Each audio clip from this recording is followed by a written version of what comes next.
ज्ञान the treasure में आपका स्वागत है। और हम आपको बताएंगे लाल किताब के हिसाब से कि अगर आपका राहु अशुभ है तो उसके हिसाब से लाल किताब के हिसाब से क्या टोटके करने चाहिए। और हम समस्त 12 भावों के बारे में बता देते हैं। यदि कुंडली में राहु अशुभ होकर किसी भी भाव में स्थित है तो ऐसी स्थिति में राहु ग्रह के कारण उत्पन्न होने वाले कष्टों और परेशानियों के निवारण के लिए लाल किताब के टोटके समस्त 12 भावों के अनुसार मैं आपको बताने जा रहा हूँ। अगर प्रथम भाव में राहु है तो बहते जल में नीले कपड़े में बांधकर नारियल प्रवाहित कीजिए। दूध से स्नान कीजिए। बिल्ली का जेर कपड़े में बांधकर घर में रख लीजिए। 400 ग्राम अथवा 4 किलो कांसा बहते जल में प्रवाहित कीजिए। चांदी का एक समान आकार वाला चौकोर टुकड़ा धारण कीजिए। कांसा, गेहूं और गुड़ मंदिर में दान स्वरूप भेंट कीजिए। काले रंग के वस्त्र कदापि नहीं पहने। दूध से स्नान कीजिए, लाभ मिलेगा। अगर दूसरे भाव में राहु है तो आप नित्य रोज मस्तक पर केसर और हल्दी का तिलक लगाइए। जुआ, सट्टा अथवा तंबोला बिल्कुल नहीं खेलें। हाथी के पांव की मिट्टी उठाकर कुएं में डालिए। घर के उत्तर पश्चिम दिशा में चांदी के बर्तन में जल भरकर रखिए। ससुराल पक्ष से संबंध हमेशा मधुर रखें। आप चांदी से निर्मित गोलियां सदैव अपने समीप रखें। माता को सदैव सम्मान दें। स्वर्ण आभूषण धारण करें। अगर राहु तीसरे घर में है तो हाथी दांत से निर्मित वस्तुएं घर और स्वयं से दूर रखिए। नित्य सूर्योदय के पश्चात चिड़िया को दाना चुगाइए। झूठी गवाही बिल्कुल नहीं दिए, मतलब झूठ बोलो ही मत। कदापि झूठ न बोलें। परिवार से अलग रहें, ज़्यादा अच्छा रहेगा। कन्यादान करें।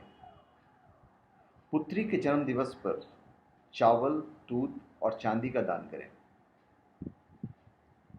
पुत्र के जन्म दिवस पर गेहूं, गुड़ और तांबा दान करें। माँ दुर्गा का पूजन अर्चन करें। अगर आपके चतुर्थ भाव में अशुभ राहु है तो चांदी से निर्मित अंगूठी धारण कीजिए। किसी कार्य को प्रारंभ करें तो उसे अधूरा बिल्कुल नहीं छोड़े, उसे कंप्लीट कीजिए। बहते जल में नारियल प्रवाहित कीजिए। अपना जो चरित्र है वो उत्तम बनाइए। आप गंगा में स्नान करते रहिए, बहुत फायदा होगा। घर की सीढ़ियों के नीचे रसोई घर का निर्माण बिल्कुल मत कीजिए। घर के भीतर अथवा बाहर गंदा पानी जमा मत नहीं होने दीजिए। यह है अगर आपके राहु चतुर्थ भाव में हो। उसके बाद हम आते पंचम भाव में। अगर राहु अशुभ है तो अपनी पत्नी से संपूर्ण पद्धति से पुनः विवाह करें। पराई स्त्री से दूर रहें। ठोस चांदी से निर्मित नीचे सूंड वाला हाथी घर में रखिए। नित्य मंदिर में जाकर प्रभु के चरणों में आप माथा टेकिए और पत्नी के सिरहाने रात्रि में 5 मूलियों के पत्ते सहित रखकर प्रातः मंदिर में दान कर दीजिए। फिर अगर षष्ठम भाव में राहु अशुभ है तो उसके लिए घर और ऑफिस की खिड़कियों पर काले शीशे लगवाइए। काले रंग का कुत्ता पालें।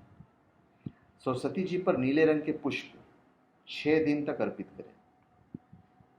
सदैव रांगे की गोलियां अपने निकट रखें, तो इससे आपको फायदा होगा। अगर सप्तम भाव में अशुभ राहु है तो 40-40 ग्राम की चांदी से निर्मित 2 ईंटें घर में आप रख लीजिए। घर में कोई दुधारू पशु बिल्कुल मत पालिए। और शनिवार के दिन नारियल बहते जल में प्रवाहित करना है, मतलब नदी में करना है। फिर अष्टम भाव में। अष्टम भाव में अगर राहु अशुभ है तो रांगे के 8 टुकड़े बहते जल में प्रवाहित कर दीजिए।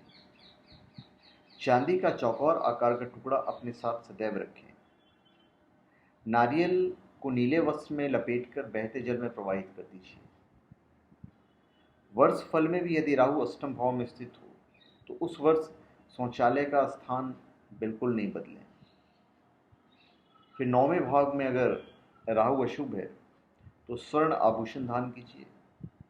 संयुक्त परिवार में रहें। मंदिर में माथा टेकें। नित्य मस्तक पर केसर का तिलक लगाएं और सिर पर चोटी रखें। फॉर्मेलिटी के लिए यहाँ पे आप चोटी रखिए, थोड़ा सा बाकी बालों से थोड़ा सा बड़ा सा। फिर अगर दसम भाव में आपका राहु अशुभ है तो मसूर की दाल बहते जल में प्रवाहित कीजिए। हिरण की सेवा करें। दूध को उबालते समय बर्तन से नीचे नहीं गिरने दें। 4 किलो अथवा 400 ग्राम शक्कर बहते जल में प्रवाहित कीजिए।